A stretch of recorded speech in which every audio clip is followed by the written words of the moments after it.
ইসলাম পুরোটাই হচ্ছে জ্ঞান বিজ্ঞানে পরিপূর্ণ।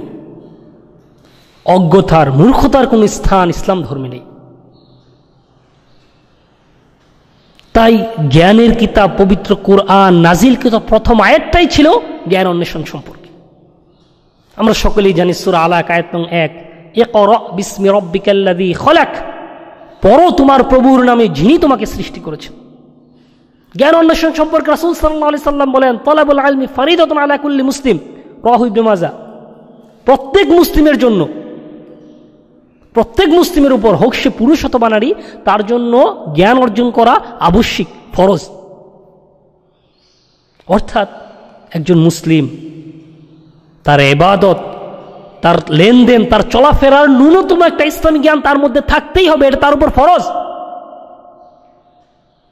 তাই আপনি যদি কলেজ অথবা ইউনিভার্সিটিতে অধ্যয়ন করেন তাহলে আপনি ইসলামের জ্ঞান অর্জন করতে পারবেন না, আমি সেটা বলতে চাচ্ছি না। আমি বলতে চাচ্ছি মাদ্রাসায় অধ্যয়ন করলে আপনি খুব সহজেই ইসলামের জ্ঞান অর্জন করতে পারবেন। আজকে আমাদেরকে যদি কেউ জিজ্ঞাসা করে কোথায় পড়ো, তখন মাদ্রাসায় পড়ি এটা বলতে অনেক সময় আমাদের লজ্জা লাগে। এটা লাগারও কারণ রয়েছে, কেননা ভালো কোনো চাকরিতে, বিশ্ববিদ্যালয়ে ভালো বিষয় নির্ধারণের ক্ষেত্রে, এমনকি ভালো কোনো কলেজ থেকেও আমাদেরকে বাদ দেওয়া হচ্ছে। কেন?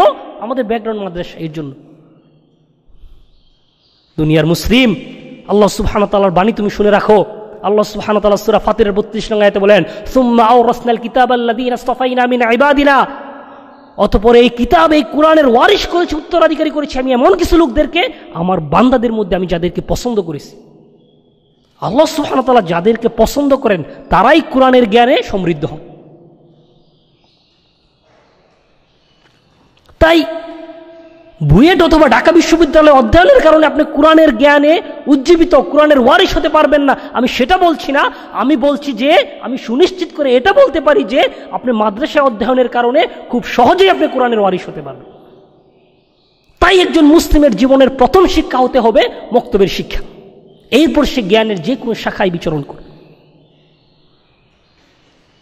সহিহ বুখারী মুসলিম শরীফে এসেছে, রাসূল সাল্লাল্লাহু আলাইহি সাল্লাম বলেন, মান ইউরিদিল্লাহু বিহি খায়রান ইফাক্কিহু ফিদ্দীন, আল্লাহ যে ব্যক্তির কল্যাণ চান তাকে দ্বীনের সঠিক বুঝ দান করেন। আল্লাহ যার কল্যাণ চান তাকে দ্বীনের সঠিক বুঝ দান করেন। আপনার রাজশাহী অথবা চিটাগাং ইউনিভার্সিটিতে অধ্যয়নের কারণে দ্বীনের সঠিক বুঝ পাবেন না, আমি সেটা বলছি না। তবে আমি মুসলিম হিসাবে এটা সুনিশ্চিত করে বলতে পারি, আপনি মাদ্রাসা হচ্ছে দ্বীনের সঠিক বুঝ, দ্বীনের সহিহ বুঝ পাওয়ার একটি মার্কাজ বা কেন্দ্র।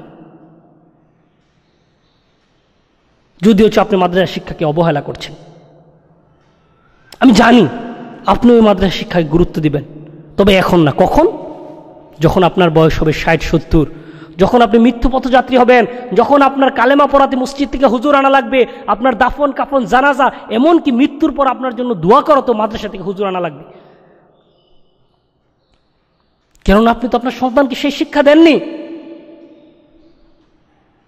হাজার হাজার টাকা খরচ করে আপনার সন্তানকে আপনি ইংলিশ মিডিয়ামে পড়িয়েছেন, কোনোদিন মসজিদের মক্তবেও পাঠাননি। কত নেতা নেত্রী জীবন আদর্শ শিক্ষা দিয়েছেন, নবী মুহাম্মদের জীবন আদর্শ শিক্ষা দেননি। লক্ষ লক্ষ টাকা খরচ করিয়ে ইউনিভার্সিটিতে অধ্যয়ন করেছেন, কোনোদিন কোরআনের জ্ঞান, কোনোদিন রব্বির হামহুমা কামা রব্বায়ানি সগীরা শিক্ষা দেননি। তাহলে তো আপনার সন্তান হুজুরের সাথে শুধু আমিন বলা ছাড়া অন্য কিছুই আপনার জন্য করতে পারবে না।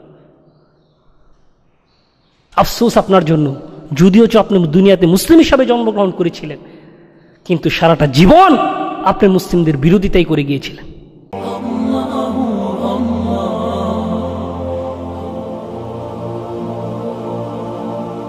Allah